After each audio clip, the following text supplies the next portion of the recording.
je veux dire, c'est frustrant de voir l'Europe unie parce qu'on voudrait aussi partager dans cette unification, partager la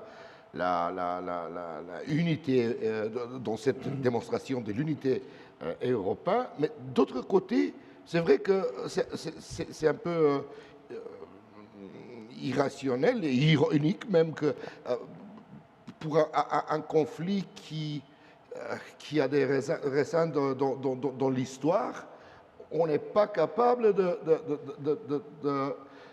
résoudre ces problèmes et de travailler sur l'avenir, au lieu de ça, de rester dans le status quo. Je comprends bien votre question.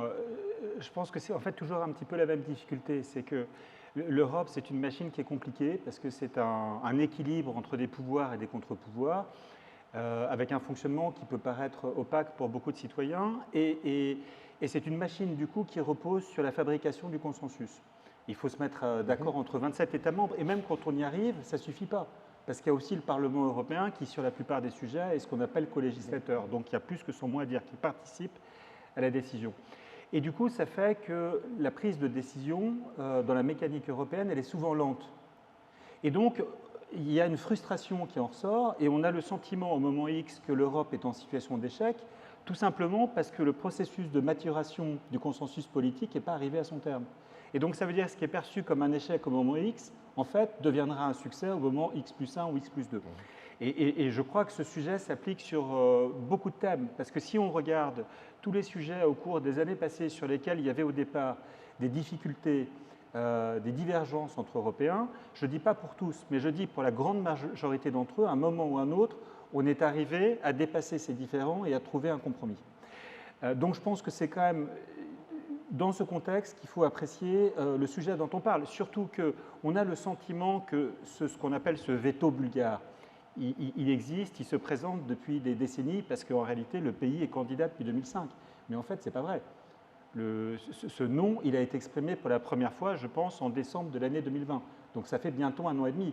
Donc c'est long, 1 an et demi, mais il faut comprendre qu'au regard de tout ce processus d'intégration européenne, c'est relativement court.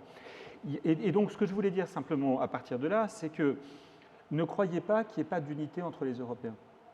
Il y a, moi, je pense au contraire, une importante unité entre les Européens, les États membres et les institutions européennes sur la façon dont ce dossier est considéré et sur l'urgence qui est reconnue au règlement de ce différend et à la nécessité d'une ouverture dès que possible des négociations d'adhésion avec la Macédoine du Nord et avec l'Albanie, pour des raisons propres, pour des raisons qui sont celles que j'évoquais tout à l'heure, qui ont été signalées par le président de la République, notamment en ce qui concerne la trajectoire remarquable ces dernières années de la Macédoine du Nord, mais aussi pour les raisons que M. Berton-Micini a rappelées. C'est que depuis quelques petits mois, on est dans un contexte géopolitique qui est tout à fait différent, et aujourd'hui, plus que jamais, il y a des raisons, je dirais, géostratégiques et pratiquement sécuritaires qui renforcent l'importance de pouvoir stabiliser cette région des Balkans occidentaux, ce qui passe aussi par une réaffirmation claire des perspectives européennes des pays de la zone.